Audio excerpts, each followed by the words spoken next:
Bonjour à toutes et à tous. Aujourd'hui, j'aimerais aborder un petit peu la souffrance qu'il y a justement à pas accepter ce qui est. Non. Aujourd'hui, on va parler de l'ego de nouveau. J'aimerais apporter quelques précisions sur l'ego. J'appelle l'ego, vous vous souvenez, pour ceux qui ne connaissent pas, je vous invite à regarder les vidéos de 0 à 29 qui reprennent tout le processus d'accueil de notre humanité et qui l'expliquent clairement pas à pas. L'ego, dans le processus d'accueil, ce sont des parties de nous qui sont là pour, au départ, mise en place dans l'enfance pour nous protéger. Nous protéger de quoi ? Nous protéger de ce qui nous arrive, de notre environnement, de nos proches, des situations, de ce qu'on ressent. Parce que, en fait, enfant, les émotions, les pensées nous assaillaient vraiment énormément et c'était très difficile du coup pour nous enfants qui n'avions aucune idée de tout ce qu'étaient ces sensations physiques extrêmes qui nous submergeaient complètement. Du coup, l'ego est venu un petit peu à notre rescousse. Ce sont ces parties de nous qui sont là pour nous protéger. L'ego, à la base, dans le processus d'accueil, c'est un système de survie, clairement. Il est là pour nous protéger de ce que nous ressentons, pour éviter en fait clairement qu'on souffre et faire en sorte aussi, surtout d'ailleurs, c'est son objectif primordial, c'est que nous soyons acceptés, reconnus, vus et surtout aimés. Tout pendant qu'on ne va pas arriver à avoir ça, à obtenir ça, et Dieu sait qu'on ne l'aura jamais malheureusement à l'extérieur, mais l'ego y croit. L'ego pense que en s'adaptant, en correspondant à une certaine image qu'on attend de lui, en modulant son comportement, en essayant d'autres situations, peut-être d'autres jobs, d'autres études, d'autres activités, il va arriver en changeant son caractère, en étant plus docile, ou moins pour le coup. En tout cas, l'ego cherche toutes les stratégies possibles pour pouvoir faire en sorte que, enfant, nous soyons justement vus, écoutés, entendus, accueillis et aimés pour ce que nous sommes. Donc, l'ego, enfant, ou plutôt les parties de nous qui se mettent en place pour nous protéger, pour le coup, il va falloir aller les rencontrer dans notre intérieur, les voir pour ce qu'elles sont, discuter avec elles, apprendre à les aimer. Ça va être beaucoup plus facile d'apprendre à les aimer, puisqu'on va comprendre à l'intérieur de nous que ce sont des parties de nous qui sont là pour nous protéger, et que c'est plein d'amour en fait, l'ego. L'ego, c'est vraiment plein d'amour pour nous, parce que son objectif, c'est qu'on ne souffre pas, qu'on soit accepté et aimé, reconnu, qu'on soit satisfait, que nos besoins soient satisfaits, etc. Donc ce sont des parties de nous qui se mettent en place pour justement répondre à tous ces besoins. Je vous rappelle donc les stratégies qui sont adoptées par l'ego, qui sont la stratégie donc de l'alimentation, où on va alimenter au fur et à mesure, on va en faire trop, on va causer, on va pleurer, on va crier, on va en parler tout le temps, on va se plaindre, etc. On a aussi la stratégie du déni. Non, moi tout va bien. Il m'est rien arrivé, je vois pas pourquoi, ça va. On va plutôt occulter les choses, les mettre dans le placard et puis faire comme si ça n'existait pas. Et les stratégies de fuite où on est conscient pour le coup qu'il y a quelque chose qui ne va pas, mais on va aller du coup chercher à l'extérieur pour pouvoir fuir ça. Donc ça va être dans le travail, dans les études, dans les activités sportives, pourquoi pas. Et puis dans toutes sortes de substances également. Donc l'ego, on va apprendre donc les parties de nous qui sont là pour nous protéger. On va apprendre à les rencontrer pendant cette introspection donc intérieure qu'on va faire. Et puis on va apprendre à dialoguer avec elles et à les accepter pour ce qu'elles sont et à les aimer, puisqu'on va comprendre effectivement que c'est que de l'amour. Donc on va renvoyer tout cet amour finalement à ces parties de nous aujourd'hui, maintenant, et ça va venir les apaiser. Alors attention, je mets un petit bémol parce que, comme ce sont des stratégies qui sont là de protection. Ces parties-là sont là pour nous protéger, hein, coûte que coûte. Elles sont droit debout, vraiment, on pourrait appeler ça des sortes de chevaliers servants, un petit peu, qui protègent le trésor que nous sommes, hein, le joyau que nous sommes. Et donc elles vont être déterminées, vraiment très déterminées à nous protéger. Pour le coup, ça va parfois être difficile, seul, de se rendre compte qu'il y a des stratégies de protection. Pourquoi ? Parce que justement, si on est par exemple dans la stratégie d'alimentation, eh bien on va être un petit peu plus dans le rôle de la victimisation. Alors attention, c'est pas péjoratif, hein, mais c'est, voilà, je l'ai été longtemps, moi, c'est on va raconter notre histoire, et puis être malheureux de tout ce qu'on a vécu, etc. Et on va tourner en boucle là-dedans, et on va pas se rendre compte qu'on est dans la stratégie de l'alimentation. Donc si on s'en rend pas compte quand on n'a pas conscience, pour le coup, on va pas pouvoir rentrer en dialogue avec cette partie-là de nous. De la même façon, si on est dans le déni, c'est encore plus difficile pour le coup de rentrer en dialogue avec cette partie-là de nous, puisque nous n'avons aucune conscience qu'elle existe. Dans la stratégie de fuite, pareil, si on n'a pas conscience de notre stratégie de fuite, si on ne voit pas clairement en nous ce qui se passe, ce qui est caché et ce qui s'y déroule, ça va être très compliqué du coup de rentrer en dialogue avec ces parties-là de vous qui sont là justement pour que vous ne voyiez pas ce qu'il y a derrière, que vous ne voyiez pas les blessures, les souffrances, les croyances qui sont du coup protégées coûte que coûte, hein, par ces parties-là de vous.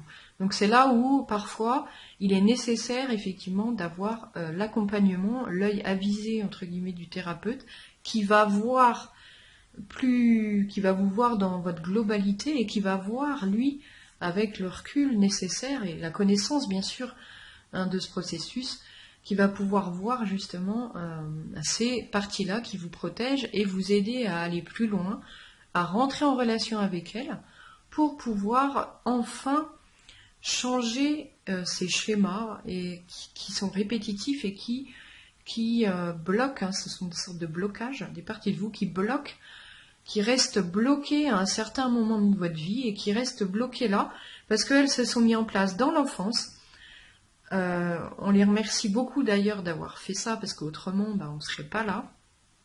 On n'aurait pas survécu franchement à ce qu'on a vécu, tellement c'était douloureux. Et pour le coup, elles sont restées un petit peu dans l'idée qu'il fallait rester là, coûte que coûte, même si on avait 2 ans, 3 ans, 4 ans, 5 ans, elles protègent ce qu'on a vécu à l'époque et elles n'ont pas bougé d'un iota. Donc, prenez bien conscience que pour le coup, tout ce qui n'est pas à la conscience va piloter notre vie, pour le coup, inconsciemment. Hein. L'objectif du travail de l'accueil, ça va être justement d'éclairer ces parties-là de nous, de prendre conscience des processus internes qui sont mis en place dans notre enfance et pouvoir aller à leur rencontre pour pouvoir dialoguer avec eux et justement voir un petit peu si elles seraient d'accord, donc ça c'est un dialogue à faire avec ces parties-là de nous, elles seraient d'accord pour lâcher un petit peu du lest, être un petit peu moins sur le qui-vive ou sur la défensive, en leur expliquant qu'aujourd'hui, eh bien, on a plus 5 ans ou 7 ans ou 8 ans, mais qu'on est plutôt adulte et que, pour le coup, cette stratégie de protection, aujourd'hui, nous empêche d'avancer, nous pourrit la vie. Ça, on ne le voit pas forcément tout seul. Parfois, on n'en a absolument pas conscience. Et c'est compliqué, du coup, d'avancer si on n'a pas conscience, effectivement, de ce qui nous bloque. Alors, je reviens à l'ego. Donc, enfant, en fait, ces parties-là de nous, qu'on va appeler l'ego, sont parfaites pour nous. Elles nous ont permises de nous protéger de notre souffrance, de nos blessures, de tout ce qu'on a vécu enfant. Donc, c'est plutôt parfait. Et on va les remercier aujourd'hui pour cela et entrer en dialogue avec elles et les aimer pour ce qu'elles sont. Donc ça va être le travail intérieur à faire. Il va falloir également prendre conscience que l'ego, qui était plutôt adapté à l'âge de l'enfance, est toujours là à l'âge adulte. En quoi c'est embêtant ? Eh bien, l'ego qui nous a protégés à notre insu, donc quand on était enfant, de toutes nos blessures, de toutes nos souffrances, de tout ce qu'on a vécu, les traumatismes, etc. Même les choses les plus minimes, mais en tout cas qui ont été blessantes en nous, et qui ont créé des émotions fortes. Où ça va être embêtant, c'est qu'il continue à l'âge adulte à nous protéger. Sauf que nous sommes plus dans le même état d'esprit déjà, et puis il nous a protégé déjà de nos blessures d'enfant et a mis des schémas de protection en place pour plus qu'on y ait accès ou qu'on ne répète pas les mêmes erreurs. Enfin, en tout cas, c'est ce qu'il essaye de faire malgré tout, même si, pour le coup, comme vous connaissez le processus, ça échoue immanquablement puisque la vie va venir éclairer tout ce qui en nous n'est pas aimé et accepté. Donc l'ego va se débattre là-dedans inlassablement, mais malheureusement à perte, puisque de toute façon la vie va venir appuyer constamment sur les boutons rouges. Mais ça, l'ego, il a du mal à le comprendre. Lui, son fonctionnement n'est pas conscient. Hein. Lui, il veut absolument nous protéger. Où il va falloir prendre conscience aussi qu'on a un ego entre guillemets adulte qui nous protège. Qui protège quoi? Arrivé à l'âge adulte. Eh bien, arrivé à l'âge adulte, notre ego ou les parties de nous, donc justement qui nous protègent, vont encore être là et vont venir protéger à notre insu de la même façon tout ce qui nous compose en tant qu'adultes. Pourquoi? Eh bien, les parties de nous qui en fait ont évolué dans leur rôle de protection et se sont mis à protéger le personnage que nous sommes ou que nous croyons être. Mais bon, là, c'est un autre débat. Le personnage que nous sommes, c'est-à-dire l'humain que nous sommes, que nous incarnons aujourd'hui, avec ses croyances, ses avis, ses opinions, ses expériences, ses choix, ses goûts, ses intérêts, ses passions, ses aversions. Bref, ces parties-là de nous vont se mettre à protéger tout ceci, tout ce qui nous compose, coûte que coûte, corps et âme, puisque elles croient, à juste titre, que si tout ça disparaît, en fait, elle n'existe plus, ou le personnage, l'être humain, du coup, n'existe plus, ou ce sera trop souffrant pour lui, puisque elle se rend bien compte qu'on a basé qui on est sur tout cela. Je ne sais pas si vous me suivez, mais prenez conscience que qui vous pensez être, qui vous êtes aujourd'hui, si vous l'observiez un petit peu avec un tout petit peu de recul, vous pourriez dire, eh bien cette personne-là a ces croyances-là, ou elle a ces goûts-là, ses opinions, ses passions-là, elle s'intéresse à ci ou à ça, elle fait tel travail, elle a 2 enfants, un mari, etc. Des amis, elle est loyale, elle est fidèle, elle est menteuse, peu importe. Après, ça peut être effectivement plein de caractéristiques qui vont venir définir qui on est. Et les stratégies de protection, donc l'ego, va venir justement protéger cela. Donc, ça va devenir violent, et on le voit aujourd'hui à l'âge adulte, c'est à peu près, justement, on le remarque dans les relations, ce ne sont dans les dialogues ou les relations entre adultes que des prises de position, des prises d'avis, des défenses de croyances, des défenses de posture, de position, de passion, d'intérêt, de politique, de religion, bref, peu importe, mais en tout cas, on voit bien que chez chaque personne, les parties de nous sont très féroces dès qu'il s'agit de venir déstabiliser finalement qui on croit être. Donc il se met à protéger nos croyances, nos avis, nos opinions, nos orientations, etc. pour continuer à protéger la personne que nous sommes. Dans le processus d'accueil intérieur, il va falloir se rendre compte de ça. Il va falloir au quotidien prendre conscience, observer à quel moment vous sentez justement cet état de protection qui se met en place. On le voit souvent, imaginez, vous êtes en train de discuter avec quelqu'un et puis Vous êtes très fier, par exemple, de votre travail. Imaginez, vous êtes professeur, et puis, ou gendarme, ou peu importe, et vous rencontrez quelqu'un ou quelqu'un de votre famille qui commence à critiquer ce corps de métier. Alors ça peut être la religion, ça peut être la politique, peu importe, mais voilà. Il se met à critiquer, en tout cas, pas à critiquer en fait, à donner son opinion, la croyance qu'il a sur ce corps de métier. Et vous sentez, l'objectif justement dans l'accueil, c'est d'être présent, vraiment conscient de ce qui se passe à l'intérieur de vous à chaque instant. Alors je sais qu'au départ c'est pas évident, mais au bout de quelques mois vraiment on y arrive. La plupart des personnes là que je suis régulièrement, au bout de 2 mois vraiment elles y arrivent vraiment très très bien. Et donc elles arrivent à observer à chaque instant ce qui se passe à l'intérieur d'elles et arriver justement à accueillir. On n'y arrive pas tout le temps, attention, on se met aussi un ordre d'erreur parce que sinon on rentre dans quelque chose de trop cadré, trop structuré qui devient souffrant à son tour. Mais on essaye au maximum de se rendre compte de ça. Et on sent effectivement à l'intérieur de nous, quand l'ego arrive pour nous défendre, on sent à l'intérieur ça monte, je ne sais pas si vous sentez ce mouvement qui se fait, cette tension, on a le corps qui...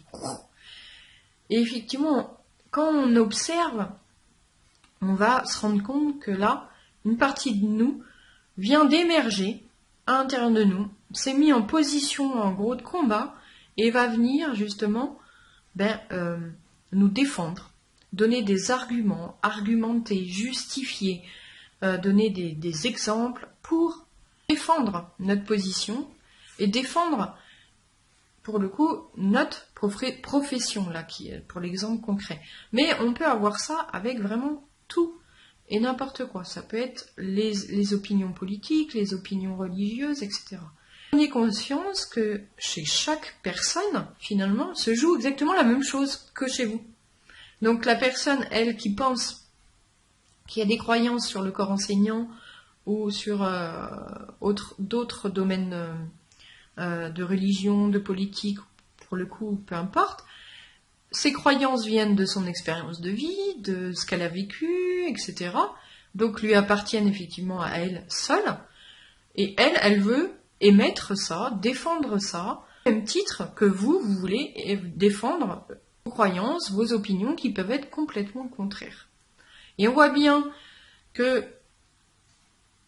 régulièrement, dans les relations, repas de famille, au boulot, avec les voisins, enfin peu importe, quand on commence à parler de sujets un petit peu tendus ou un peu trop qui demandent, qui appuient justement sur les boutons un petit peu du personnage, sur ce sur quoi on s'est basé, ce sur quoi on s'est construit, le qui on croit être, eh bien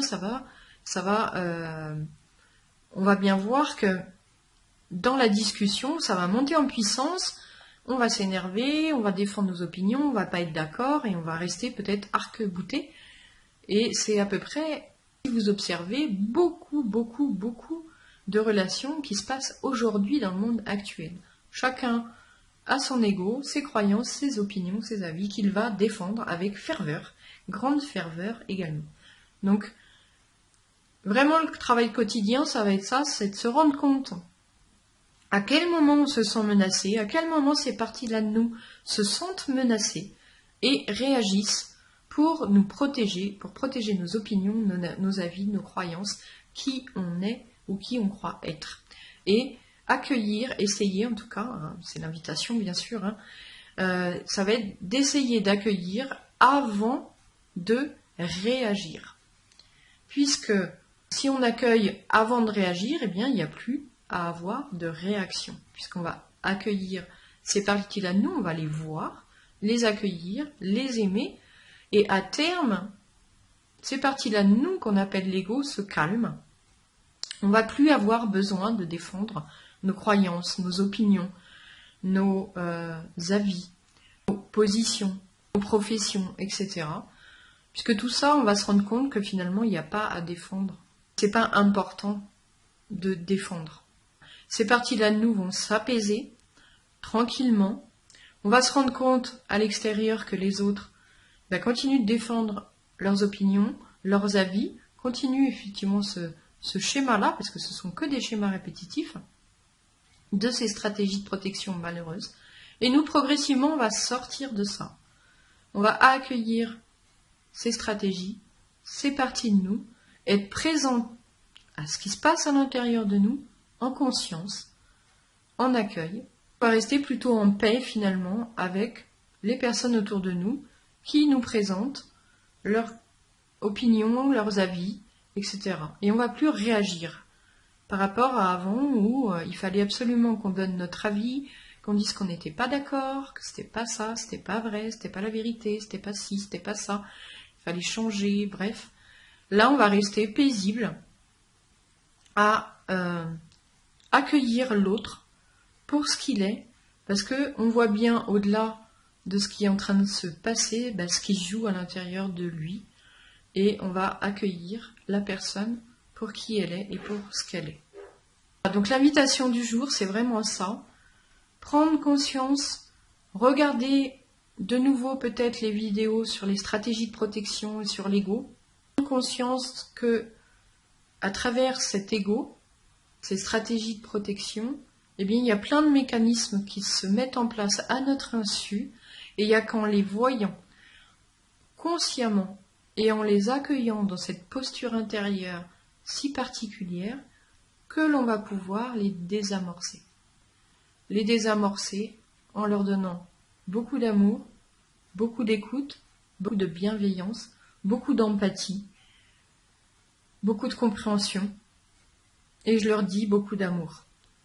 Il n'y a qu'en faisant ce travail à l'intérieur de nous qu'on va pouvoir désamorcer ces processus inconscients, en les remettant à notre conscience, et pouvoir enfin s'en libérer et pouvoir, pour le coup, gagner en sérénité et en paix intérieure. Bien sûr, puisque ces parties-là de nous sont tellement tendues, sur le qui-vive constamment. Vous n'imaginez pas l'énergie qu'il faut pour pouvoir nous protéger de tout ce qu'elles pensent être négatif à l'extérieur.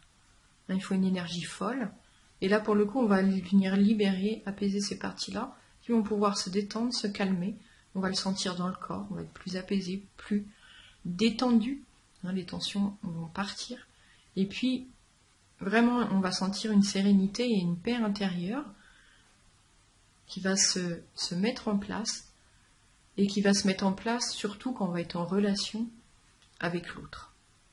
Donc voilà l'invitation à mettre en place au quotidien, toujours le plus possible. Je rappelle que ce processus est un processus d'écoute intérieure, un processus d'écoute de tout ce qui nous compose, de tout ce qui nous traverse, de tout ce qui est. La conscience est dans l'accueil intérieur, cette posture intérieure d'amour inconditionnel. On est tous capables d'avoir.